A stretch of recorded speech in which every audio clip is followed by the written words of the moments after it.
Hello, welcome back to adsorption part 2. In this, we'll discuss about the mechanism, how the adsorption takes place, and the types of adsorption, factors affecting adsorption. All these we'll try to discuss in part 2. So, for example, if you take calcium chloride, anhydrous calcium chloride, and silica gel, water, it is going to be absorbed, it is going to be adsorbed.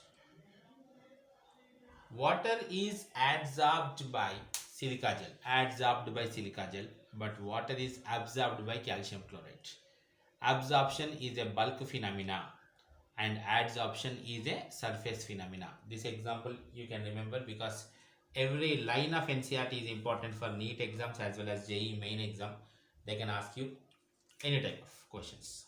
For example, how the adsorption takes place. For that, we'll go with this explanation. For example, let us consider a molecule is here. This molecule will be having equal forces from all sides.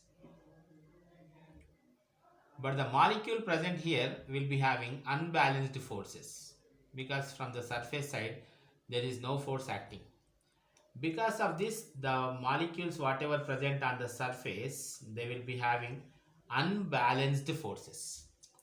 When they are having unbalanced forces, they want to get stability by attracting some particles onto them.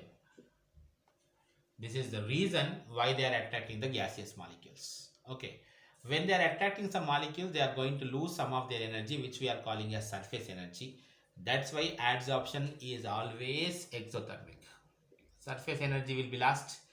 The top layer solvent molecules are going to get stability, adsorption becoming exothermic.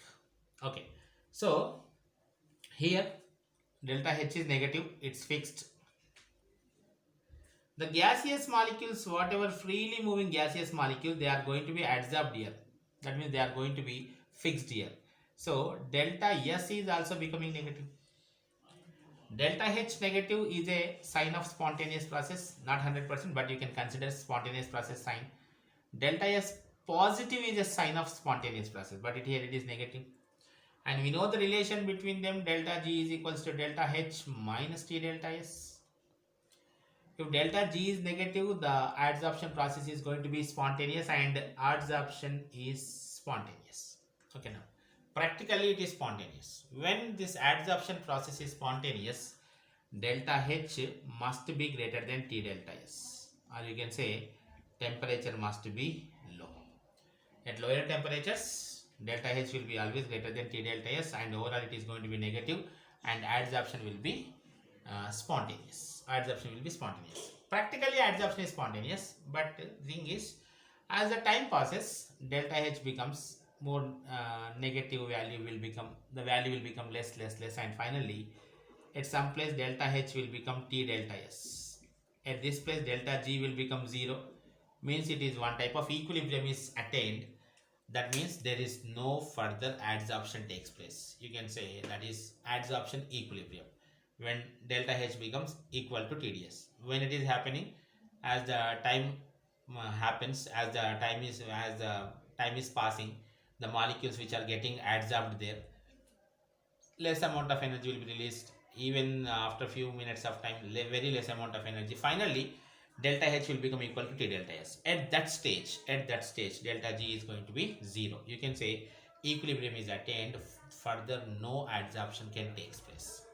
So this is the reason why adsorption is taking place, how adsorption is taking place, what about their energy changes. It's an exothermic change. Delta H is equals to negative, delta S is also negative, but according to condition delta G is equal to delta H minus T delta S, so temperature should be low, that will be better, and delta H must be sufficiently greater than T delta S in order to get the delta G value negative. But as time passes, delta H value decreases, and at some extent they will become equal and delta G will become 0.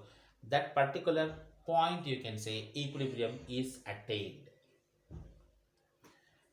So this is the mechanism how adsorption is taking place. Next,